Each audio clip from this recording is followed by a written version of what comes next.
Once upon a time, there was a very big store with 3,000 girls working there. One of these girls was named Macy, and she was 18 years old. She worked in the part of the store where they sold gloves for men. While working there, Macy learned about two kinds of people: the men who came to buy gloves and the women who bought gloves for the men they cared about.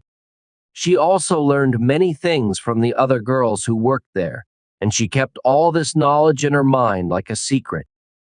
Macy was a very pretty girl. She had blonde hair and a calm way of carrying herself, like a lady who bakes delicious butter cakes. She stood behind the counter in the store, and when customers came to buy gloves, they thought she looked as lovely as Hebe, the goddess of youth. Some even wondered if she had the wise eyes of Minerva. When the supervisor wasn't looking, Macy enjoyed chewing Tutti Frutti gum, but when he was watching, she looked up at the sky and smiled gently. This was her special smile, the one she used when she wasn't working. But it's important to know that you should avoid this kind of smile unless you have a tough heart like a superhero, lots of candy, and a liking for romantic games. The supervisor was like a boss in the store, and he had rules about how the girls should act. He would sometimes give sweet looks to pretty girls. Not all supervisors were like that, though. Some were very old, like over 80 years old, as the newspapers had recently mentioned. One day, a man named Irving Carter came into the store. He was a painter, a millionaire, a traveler, and a poet, and he loved driving cars. He didn't come to the store because he wanted to, but because he had to. His mom was busy looking at statues, so he wandered over to the glove counter to pass the time. He really did need some gloves because he had forgotten to bring his own. As he got closer to the glove counter, he realized something strange was happening. There were some guys in fancy clothes trying on gloves and making the girls giggle and flirt with them. Carter didn't know what was going on, but it was too late to turn back.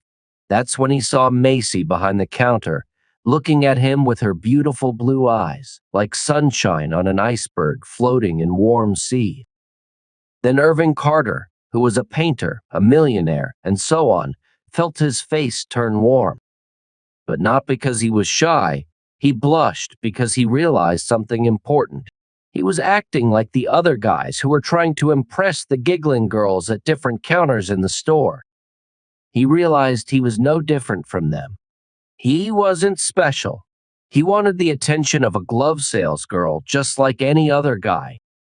He stood there, feeling different emotions. First, he started to like these other guys a bit more, and he began to dislike the rules that he had always followed.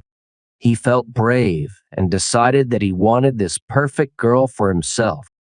After he paid for the gloves and they were wrapped up, Carter didn't want to leave right away. He saw Macy's smile grow even more beautiful. He noticed that all the guys who bought gloves stayed a little longer to talk to the girls. So he leaned against the counter, trying to look casual. But Carter was used to being in control of situations. This time, though, he felt as awkward as any other guy. He knew he couldn't meet this beautiful girl in a social setting, so he tried to remember what he had heard or read about shop girls. He thought maybe they didn't always follow the usual rules for meeting people. His heart was pounding, but he got the courage to suggest a meeting in an unconventional way. After making some friendly small talk, he placed his card next to her hand on the counter and said, "I hope you don't mind if I'm a bit bold. I really want to see you again. Here's my name, and I assure you I have a lot of respect for you. Can I hope to become your friend? Can we meet again?" Macy knew about men, especially those who bought gloves. Without hesitation, she looked at him with a friendly smile and said, "Sure, I think you're okay. I usually don't go out with strangers, but it's not very proper. When do you want to see me again?" Carter replied. "As soon as possible, if you don't mind. Can I come to your home?" Macy laughed and said, Haha, oh. No way. If you could see our small apartment, there are 5 of us in just 3 rooms. My mom would be shocked if I brought a gentleman friend there. Carter quickly responded. Okay. Anywhere you like, wherever is convenient for you. Hey, Macy said with a bright idea. I think Thursday night will work for me. How about you meet me at the corner of 8th Avenue and 48th Street at 7:30? I live very close to that corner, but I need to be back home by 11. My mom never lets me stay out after 11. Carter agreed gratefully to the plan and then hurried to find his mother, who was busy choosing a bronze statue of Diana. A fellow salesgirl with small eyes and a blunt nose came over to Macy with a friendly grin. Did you impress the fancy guy, Macy? She asked casually. He asked if he could come see me. Replied Macy, feeling important as she tucked Carter's card into her blouse. Haha. Permission to visit? Repeated Small Eyes with a laugh. Did he mention anything about dinner at a fancy place like the Waldorf and a ride in his car afterward? Oh, stop it. Said Macy tiredly. You've been used to fancy things, I guess. Ever since that firefighter took you to a Chinese restaurant. No. He didn't mention the Waldorf, Macy replied. but there's a fancy 5th Avenue address on his card. And if he's buying dinner, you can be sure the waiter won't have a ponytail. As Carter drove away from the biggest store with his mother in his electric car, he felt a dull ache in his heart. He knew that he was in love for the first time in his 29 years of life. But the fact that the person he loved so easily agreed to meet him at a street corner made him uneasy. Carter didn't understand much about shopgirls. He didn't know that many of them lived in small, cramped rooms or crowded homes. The street corner is like their living room, the park is their fancy garden, and they are just as confident in those places as a wealthy lady is in her fancy room.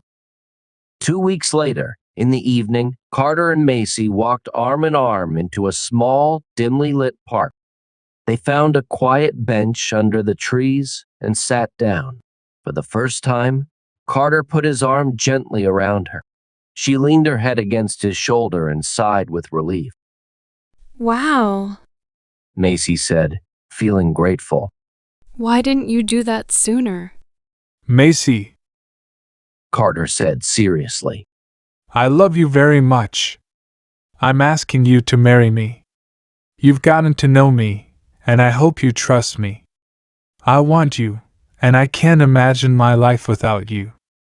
Our backgrounds don't matter to me. What are the differences? Macy asked.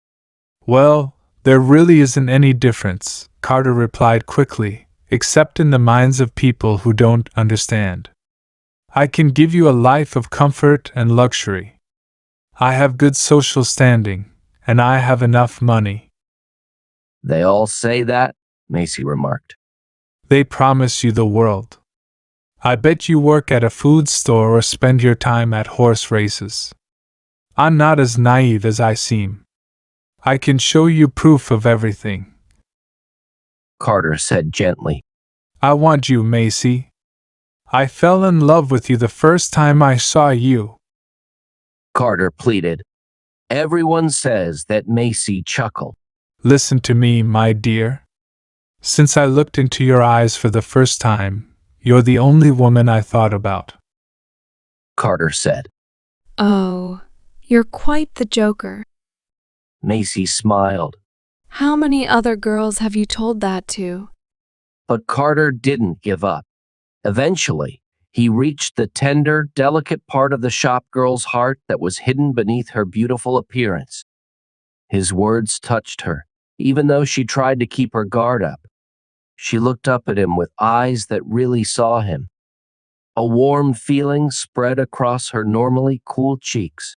She was trembling as if she were about to give in. The feelings of love began to take over. She started to realize that there might be more to life than what she experienced behind the glove counter. Carter noticed this change and seized the opportunity. Will you marry me, Macy? Carter whispered gently. We can leave this big crowded city and go to beautiful places together.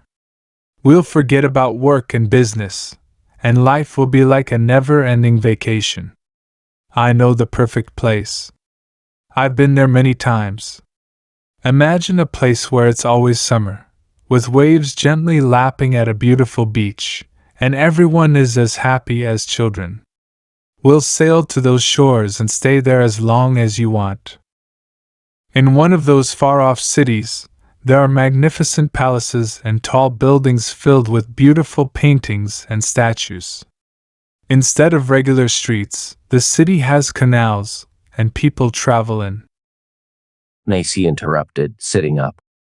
Suddenly, those long, skinny boats called gondolas, Carter said with a smile. That's what I thought.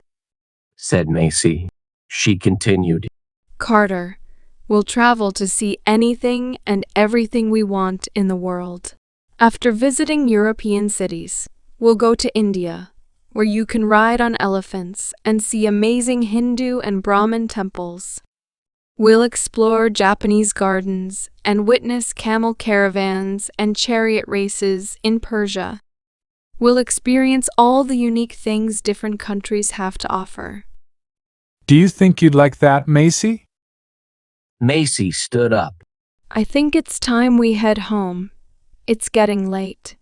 Carter understood her mood and didn't push. He had learned to deal with her changing emotions, but he felt a sense of triumph. He had briefly captured the heart of his elusive psyche, and hope burned brightly within him. Once she had let her guard down and held his hand, the next day at the biggest store, Macy's friend Lulu cornered her near the counter. How's it going with you and your fancy friend? Lulu asked. Oh, him. Macy replied, patting her curls. He's out of the picture now. You won't believe what that guy wanted me to do, join the theater? Nope, Lulu guessed eagerly. He's not that generous. Macy chuckled. He wanted me to marry him and go on a honeymoon to Coney Island.